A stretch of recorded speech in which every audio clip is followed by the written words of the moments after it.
다른 한 비유를 들으라. 한 집 주인이 포도원을 만들어 산 울타리로 두르고 거기에 즙자는 틀을 만들고 망대를 짓고 농부들에게 세로 주고 타국에 갔더니 열매 거둘 때가 가까움에 그 열매를 받으려고 자기 종들을 농부들에게 보내니 농부들이 종들을 잡아 하나는 심히 때리고 하나는 죽이고 하나는 돌로 쳤거늘 다시 다른 종들을 처음보다 많이 보내니 그들에게도 그렇게 하였는지라.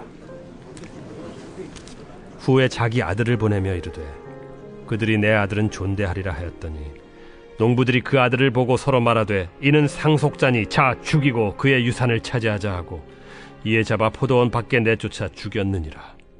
그러면 포도원 주인이 올 때 그 농부들을 어떻게 하겠느냐?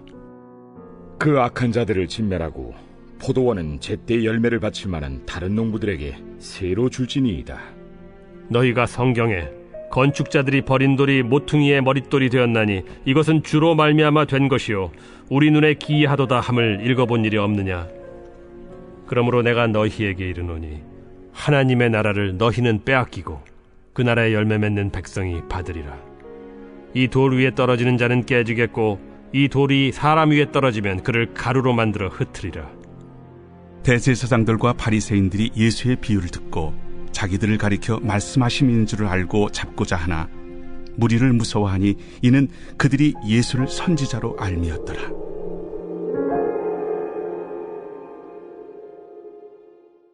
사순절 18째 날 하나님 나라를 받는 자격, 그 나라의 열매 맺는 삶.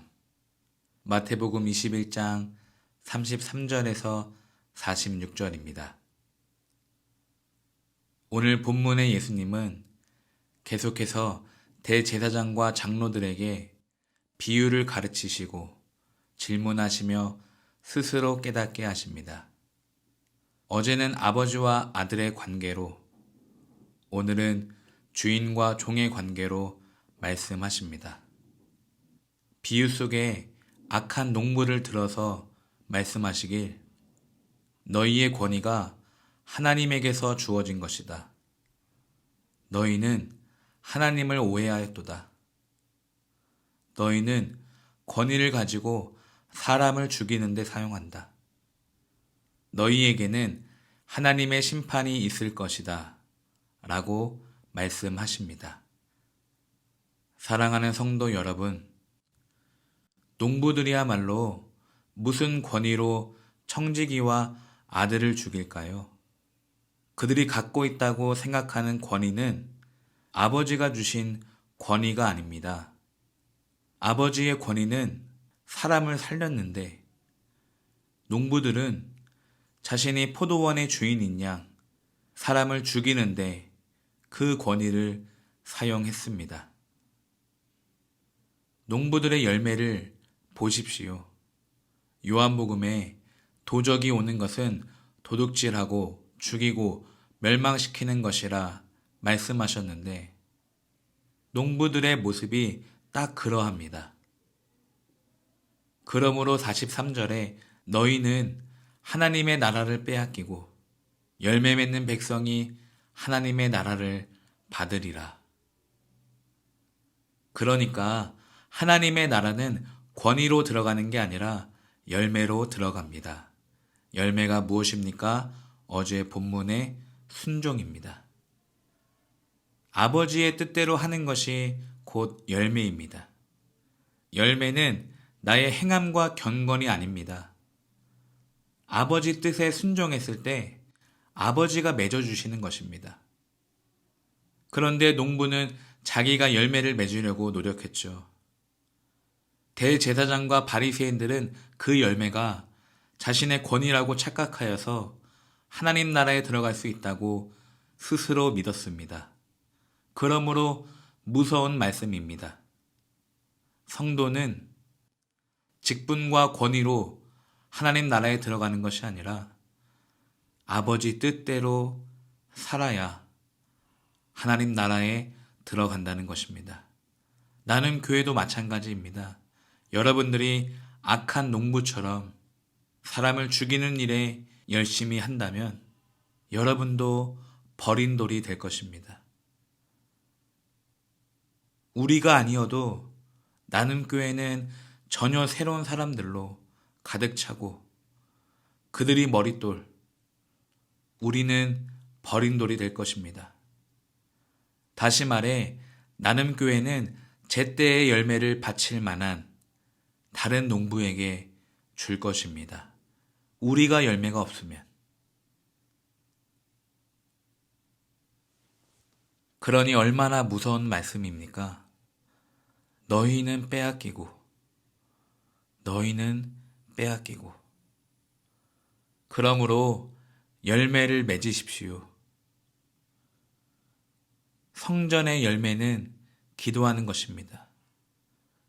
무화과의 열매는 열매입니다. 나귀의 열매는 순종이고 부자의 열매는 따름입니다. 열매가 있으십니까? 오늘 주님이 저와 여러분에게 열매를 찾으신다면 주님께 드릴 열매가 있으십니까? 어떻게 해야 우리는 열매를 얻을 수 있을까요? 어떻게 해야 주님이 세상보다 기쁘고 주님을 더 많이 사랑하여 순종할 수가 있을까요? 어제 묵상 에세이를 읽어드리겠습니다. 쉬운 예수는 없다라는 책입니다. 힘들더라도 계속해서 예수님의 길을 선택하다 보면 그 길로 가는데 필요한 모든 의지와 힘을 하나님이 공급해 주심을 똑똑히 경험하게 된다. 그럴수록 그분에 대한 믿음이 점점 깊어진다. 부드러운 표면에 생기는 홈처럼 새로운 충성의 습관들이 자리 잡는다. 그렇게 되면 쉽지만 그릇된 선택과 힘들지만 옳은 선택의 갈림길에 놓일 때마다 2번 생각하지 않고 옳은 선택을 하게 된다. 살아가는 방식 자체가 근본적으로 변한다. 예전에는 그렇게 편했던 불순종이 오히려 불편해진다. 당연한 말이지만 이것은 환경이 변했기 때문이 아니다. 바로 우리가 변했기 때문이다. 그렇습니다. 저와 여러분이 변해야 환경도 변합니다. 기도하겠습니다. 하나님 아버지 감사합니다. 포도원에 불러주신 그 은혜도 모자라서 오히려 포도원에서 사람을 죽이고 사람을 해치고 사람을 괴롭히고 사람을 미워했습니다. 아버지여, 여전히 연약한 우리의 입술과 마음을 용서하여 주시고 긍휼히 여겨 주옵소서. 다시 한 주간 포도원에 오실 아들을 기다립니다.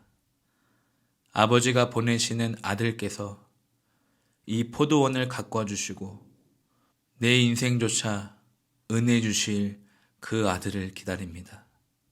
오셔서 우리를 살려 주시옵소서.